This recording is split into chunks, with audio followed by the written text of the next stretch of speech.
En premier, je l'ai dit à mon grand-père. Il m'a traité de prostituée et ensuite m'a renvoyé chez ma mère.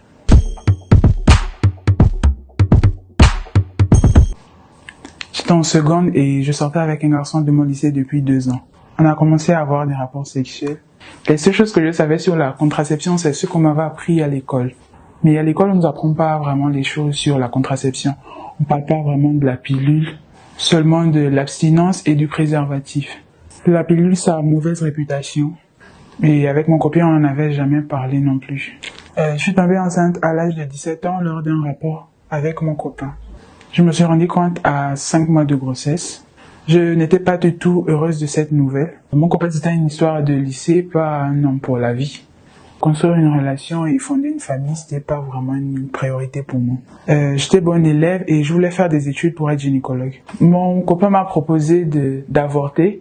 Il m'a accompagné chez le gynécologue. Celui-ci nous a dit qu'il était interdit d'avorter et que ça mettrait ma vie en danger. Et il a fallu que je l'annonce à ma famille. En premier, je l'ai dit à mon grand-père.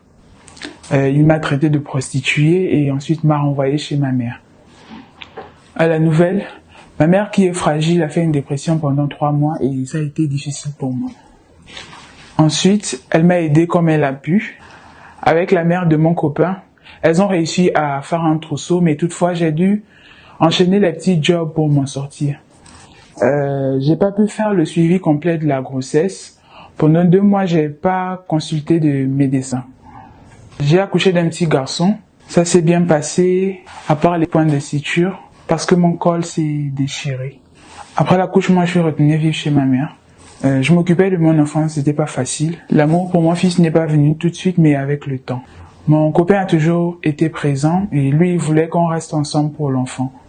Moi, je pensais avoir gâché ma vie, donc je voulais pas penser à ces histoires de relations. Je voulais reprendre l'école, mais mon père ne voulait pas. Je suis restée à la maison, j'ai repris l'école au 2e trimestre de l'année de première. J'ai dû changer de série parce que celle que je voulais faire, elle me demandait beaucoup de travail. Comme je n'avais pas de temps pour trouver un emploi, ma mère s'occupait de l'enfant pendant que j'étais à l'école. La relation avec elle était difficile, elle me réprimandait tout le temps. Les choses sont restées comme ça jusqu'à ce que je passe le bac. J'ai laissé la garde de mon fils à sa grand-mère paternelle. Malheureusement, il est difficile pour moi de pouvoir voir mon fils comme je le veux. Avec mon copain, on est resté en relation pendant 3 ans et ensuite, chacun a repris sa vie de son côté.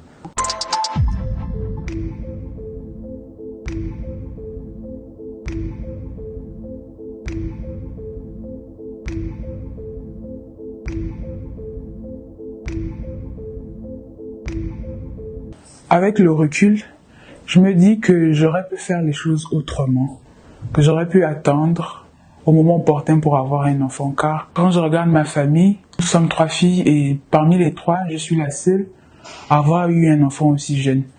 Aujourd'hui, elles sont plus épanouies que moi. Moi, j'ai certaines limites, il y a des choses que je ne peux pas faire par rapport à elles. Et même si j'ai pu avoir le bac, être en licence et autres, ça ne demeure pas facile pour moi. Et s'il y a un conseil que je peux donner aux jeunes filles comme moi, c'est de se concentrer sur la réussite avant tout. Le meilleur serait de se concentrer sur l'avenir.